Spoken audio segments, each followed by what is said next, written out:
With you today for a couple of reasons. One, right now, Taiwan and China have kind of had a standoff and an election took place, which I think indicates we've got a little more time. Tensions mount, but I think God's giving us some cues here. America might have a space for hope. Argentina, what's happening there? 40% of the world is going to elect this year somebody to lead. A lot of fraud, a lot of cheating is going to happen. But there's going to be a lot of Argentinas and Taiwan surprising us. The trend is a movement is beginning where people want freedom and autonomy, and they have a distrust of overreaching authority. Let's talk about that. And also, go to lancewallnau.com/summit. I've got something for you. 5 experts on how to restore youth, how to renew your strength. For those of us in the older demographic, how you can recover things that you've lost, such as collagen levels that have died off. You can actually see your crow's feet reversed, your skin restored, nails coming back. You'll start to notice changes in your body because collagen can come back. Certain ways you can renew your youth. Stem cell technology, the phenomena of what's taking place in terms of the ability to tap into the principle of the body's ability to heal itself. Wild stuff. You need it to start the year off smart and strong, living longer and being stronger for the battle ahead. We need every one of you. Go to lancewallnau.com/summit, and you can get it all on recall. If you missed a session, we've recorded it all for you, but you need to get it now because it won't be there forever. I'm going to be taking that site down once we come out of this next 20 days. Talk to you in a moment on the other side when we go into the broadcast. See you there.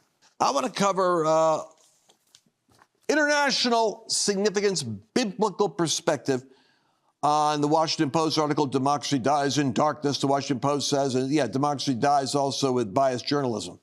But the Houthi rebels strike a U.S.-owned ship off the coast of Yemen.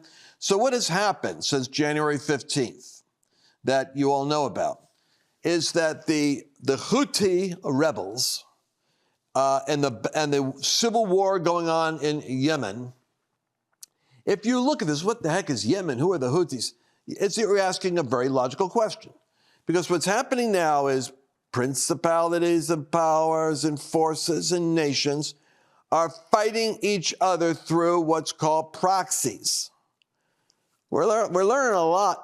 I mean, we've always known these things, but we're really learning a lot more about how the globe works. And I think it's all an education. If you don't mind me saying so, God wants his people smarter in terms of how they engage the affairs of this life in the last days. The Houthis are under Iran. Iran is under the Prince of Persia. Remember my Daniel story? There's a dark spiritual principality working through the clergy and government elite, those two mountains, those two hierarchies, military, political, control that's happening there in Iran is under the influence of this dark spirit. And they want nuclear power, I believe, to strike the United States. And it's happening under the incompetent regime of Biden, which is under a dark spirit, a principality assigned to take America down through lawlessness and corruption. And it's happening right before our eyes. And we're not unlike the Taiwanese, about like a desperate group of us trying to wake people up like the town crier, like a herald or a preacher, while most people are under the fog of confusion, listening to different narratives, being pulled in different directions, not quite sure who to believe. But here's the point. Yemen is linked with the Saudis. Iran is linked with the Houthis. The Houthis are Shiites. The Saudis are Sunnis. So you got a religious division in the Islamic world, the Sunni versus Shiite. You have a spiritual division. The more pro-West, Mohammed bin Salman, I would say is like a Cyrus type. One open to reform and religious freedom, reasonable freedoms for the people, versus the Iran clerics who want to wipe Israel off the map. So you could say the angels are working with the Saudis, much as someone's going to manifest, just like Angels are working with the United States in spite of the fact that we got crazy progressives trying to destroy and take over everything. But this is proxy wars. Now, the reason this is a subject worth talking about is they're hitting American ships. They're hitting the sea lanes, British ships. And the shipping is diverting itself because even Iran is out there flexing its muscles in the critical sea lanes that go through the Middle East, so that American shipping and European shipping and other shipping is going all the way down around, the point of Africa to come back up. In other words, they're having to go alternate routes. Costs more money, takes more time, is costing more. It's having an impact economically. And the countries are going, come on. Why are we hostage to this Houthi? How many Houthis are there that under Iran can actually disrupt global trade? See how the world is connected together?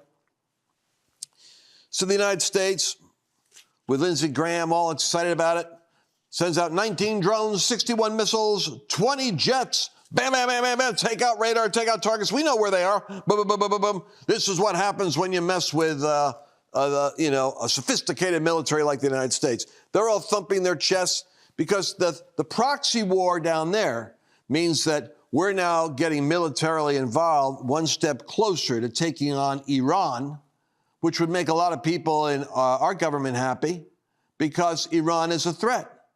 But here's the question.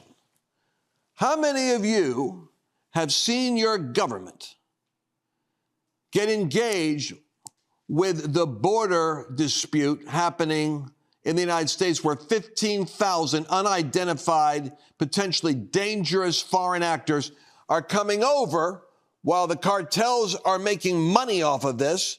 Drugs are coming in, sex trafficking coming in, prisons are being let out, and the mentally deranged and the violent offenders are being brought in and given cell phones and housing and a fast track to becoming American participants in the welfare state that is $34 trillion a day. The point is, and if I sound a little worked up, you look at what we're willing to militarily get involved with in a proxy war between Iran and Saudi Arabia, which is really not our battle with the Houthis in Yemen, with the Sunnis and the Shiites.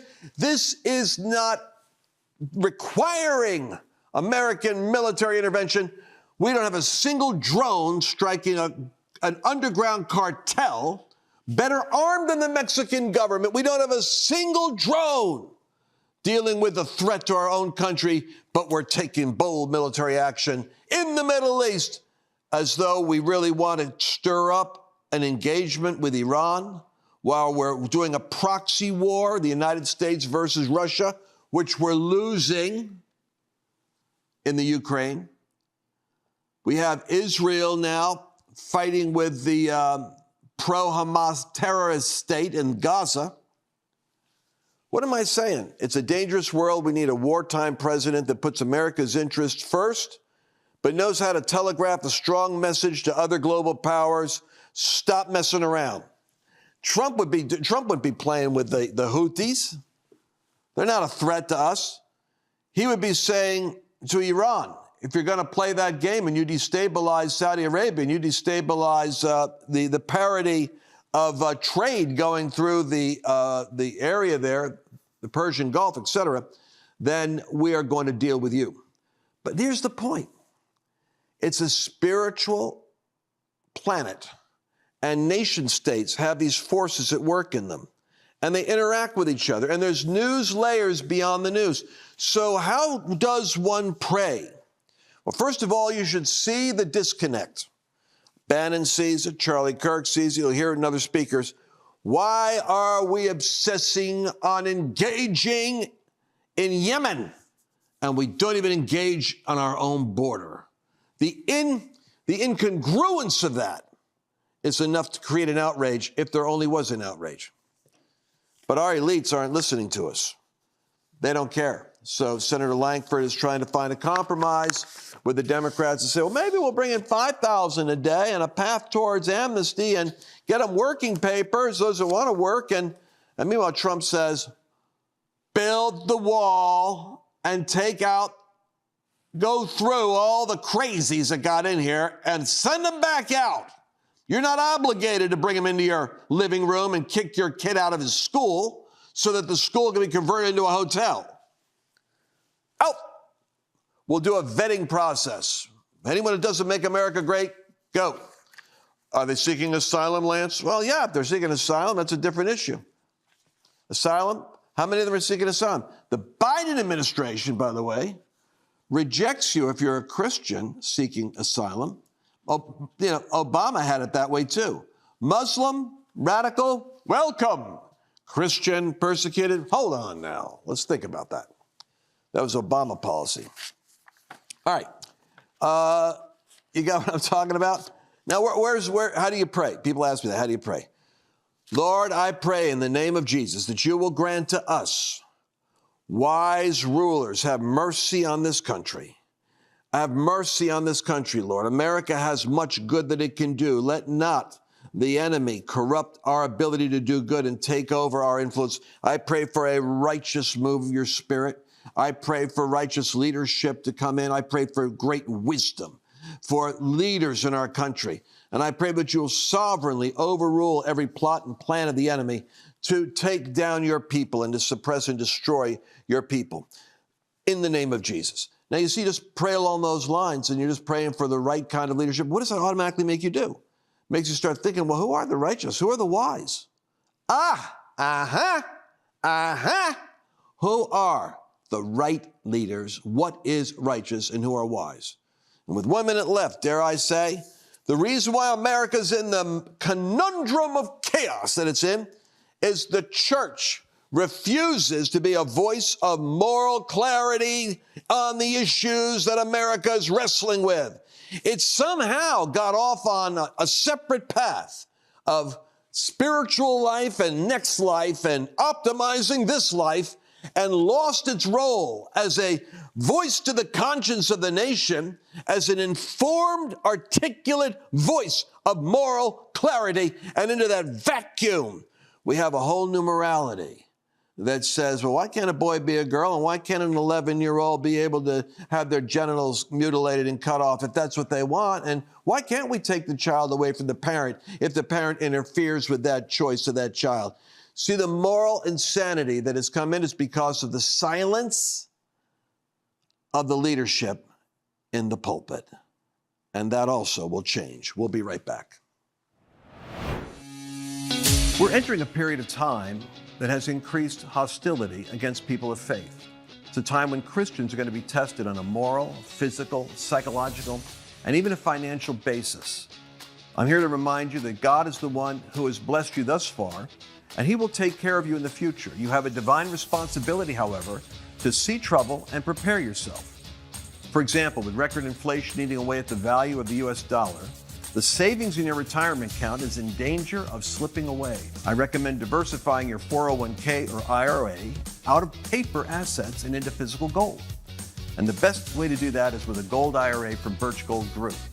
Now that includes no penalties, there's no taxes when you transfer current retirement funds into Birch Gold. To see how it works, I want you to go to lancewallnau.com/Birch and get your free info kit, and you'll be glad that you did. Welcome back. I have a theory of the case as to where things are going globally and how to pray. I believe that sovereign, independent nations that respect the rule of law and the freedom of religion that allow Christians and Jews to be unmolested represent what Jesus refers to as the sheep nations when he returns. And those nations that are part of the one world global government that systematizes the persecution and suppression and the Marxist subjugation of faith and religion, unless it is the new religion that is authorized by the state. That persecution of Israel and the Jew, of Christians globally, I believe that's what you call the goats. Jesus says when he comes back, he's going to gather the sheep, he's going to gather the goats, and then he's going to gather all the nations, and they're all going to be in one of two categories. Either they persecuted Christians and Jews or they didn't. And the defining issue of how they treat faith is going to be how Jesus judges them, because as much as you've done to the least of these that are identified with me, you've done it to me. And Jesus is going to be judging nations as the returning Messiah with global authority. This is the Bible revelation of the end times, which, by the way, everything's unfolding exactly with a peculiar, eerie consistency down to what the Bible describes as the one world economic system with digital laser-like capacity to be tattooed on the back of your hand or your forehead, with AI technology that is controlling all that's going on the earth. The Bible's more accurate than most people realize, and it ultimately means nations will be one way or the other. And Jesus said the last days, you'll see nation against nation. And then he goes up with love. Remember I talked to you about the spiritual realm, principalities and powers, nation against nation and kingdom against kingdom. These kingdoms will collide, these nations will collide, and that's the scenario of the last days. And into that, Jesus himself returns and ends history and inaugurates a new era. That's the teaching of the Bible, and so far it's been remarkably predictive, hasn't it? So I want to go to what's happening now on a little bit more local level. Let's bring it down to Iowa caucus. Did you see what was happening recently? It's getting to the point now where Trump is having to separate himself more distinctly from even the folks like Vivek. A lot of controversy about Vivek. I actually like him, but for some reason, Vivek got into the crosshairs of the old man this week, and Trump shot out at him. I want to tell you what it was Vivek did that caused Donald Trump to, he's like the old lion. Every now and then the young lions kind of come up and say, hey, I'm the new lion here. Everyone respect the old man, but I'm the new guy. And the old lions go, kind of maul him and say, get back, I'm not done yet. And only the younger lions have to get back. That's Trump. He said this in his Truth Social, which I think he put out on Twitter also. A vote for Vivek is a wasted vote. I like Vivek, but he played it too cute with us. Caucus tonight, vote for Donald Trump, build up the numbers. In November, we must take our very troubled nation, a nation decline back from crooked Joe Biden. Now, this was a kinder tweet or message than the original one, which was bam on Vivek. He's not MAGA, he's fake. He's faking you out. He's a deceptive little guy. And it was an attack. I think Trump got pushback because Vivek has been very supportive of Donald Trump. And he took the high ground and said, wow, why'd you do that? I've only been supportive. But Trump did say in an earlier text, I think I've got it, now all he does is disguise in the form of deceitful campaign tricks. Very sly. But a vote for Vivek is a vote for the other side. Don't get duped by this guy. Vote Trump. This man is not MAGA. Vivek is not Make America Great Again. All right. Here's what happened. What was he being cute with? No one could find anything he said. Show the picture here, guys, about the T-shirts. This is what Vivek has been telling people. He's saying, I really love Trump. But save Trump, vote Vivek. It's Trump's picture when he got arrested in Georgia. So what Vivek is saying in his own cute way is Trump's never going to make it. He's not going to be your candidate. They're going to lock him up. They're that bad, that wicked. I will free him. Day one. He ain't going to make it. They will do everything in their power to take him out. Nikki Haley's going to end up being your candidate. They've even people talk about assassination. If they could kill Trump, they would have done it by now. Except for the hand of God preserving this man's life, don't you think the same corrupt FBI and CIA that had its hands in whatever went on with John Kennedy that everybody seems to now believe was a setup? Don't you think those same evil spirits are there would love to take Trump out? Trump's an even bigger irritant. My gosh, all that Kennedy did was he distressed the CIA and the DOJ, the whole intelligence community, and all the defense contractors, and all the big businesses, and all the activists are all threatened by Trump because he's literally the wrecking ball to the uniparty. My point is this. Trump sees, oh, Vivek's being cute. He's saying, vote for me so we can help Trump. I don't need Vivek's help. Don't split the vote. Don't water down. Trump knows he's got to get every vote because Nikki Haley in her Koch brothers 40 million is going to be trying to say, we're the number 2 candidate and we're really the hope for the future. So I just want you to know, that's what happened. That's what caused the old man to go ballistic when he saw the T-shirt. And he said, that's cute, but I'm going to come down on it right now. All right. So what we do know about Iowa, and it's, kind of like we all know what's going on there now, is that Iowa is, this is the other thing. I only got 5 minutes. I got to say this. Just remind you, the progressive Marxist Democrat uniparty of elites, they know their policy with an open border is not popular, but why don't they do something about it? Why do they tolerate it? Why do they jump up and down over January 6th and stop the trains, ring the city with the National Guard that they wouldn't put out when Trump wanted it? Protect us from the crazy Trump people. All show and theater. Why were they able to organize around the January 6th festival of the insurrection? But we can't get our border shut down because they have no desire to shut down the border. They're importing these people. It's the uniparty's choice. They're acting like they represent you, but they've done nothing. War in the Ukraine, that's the number 1 issue. Not our own flippin' border. Anyway, my point is this. America is hemorrhaging because the elites don't listen to the people. And that's the reason why the people are going to rise up against the elites in this next season. Now, Nikki Haley, part of the concern has been that they have crossover, allowing same day of party registers to vote. I'm wondering how many crossover votes showed up for Nikki Haley, because the argument they want to make is you got to put her in as your running partner.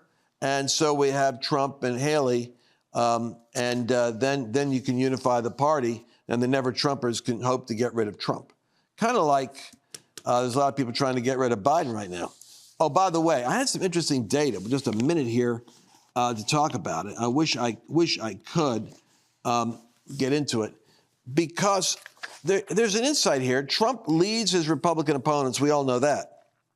72% of Republican adults are satisfied with Trump as a nominee. And 61% are satisfied with Ron DeSantis. That's an interesting statement. That's what keeps Ron in the game. But Nikki Haley only has 48%. Now, she has it high in New Hampshire and in Carolina and in Iowa, which is interesting enough. That's the bing, bing, bing game she's playing. But only 48%. DeSantis is more popular than Haley, because I think the whiff test of the Republican Party is DeSantis will fight. In spite of all the arguments, he's a deep stater. I think it's ill-informed, not smart. I don't think he's in the hip pocket of the deep state, or he wouldn't be the effective governor he is in Florida. No, but Haley, she's a double agent. So Nikki Haley doesn't have it. But Chris Christie, withdrew. And most of his votes went to Nikki. They didn't go to Trump, obviously, because he's Christie's a never-Trump windbag. All right, so, but the other facts I want you to get here, which I think are important. A college degree. College is so weird now. It's such a place, a petri dish of viral ideas that mess you up, that the average working class guy has more common sense about what the future is than the sophisticate that's living in the coast dealing with the tech community. The 4-year college degree people are less likely than the high school graduate to support Trump. Most strikingly, 27% of those with a college degree say Trump best understands the problems of people like them, compared with 57% of those without a 4-year degree. Yeah, no kidding. Trump's the working class guy. So I want you to hear this. White evangelical Protestants is a core group where there are 11 points less apt than their non-evangelical counterparts to say Trump represents their values. 40% versus 51%. This is interesting. The woke religious churches and the evangelicals obviously have a difference. But let me ask you what this means. Trump's overall favorability rating is higher among evangelicals than other religious groups, suggesting they're using a different gauge. And it's not, does he represent our values? That's the argument that evangelicals and religious people use to shame Christians. Why are you supporting Trump? It's because, I would suggest, Trump better understands the battle America is in and represents the solution. It's not their values, it's his strategy that they believe in. All right, that's the end of the show for today. We'll be back again next week. Hope you got something out of it. Did you enjoy this latest episode? Please remember to share it with your friends, because the more knowledge you have, the better equipped you are to navigate the world.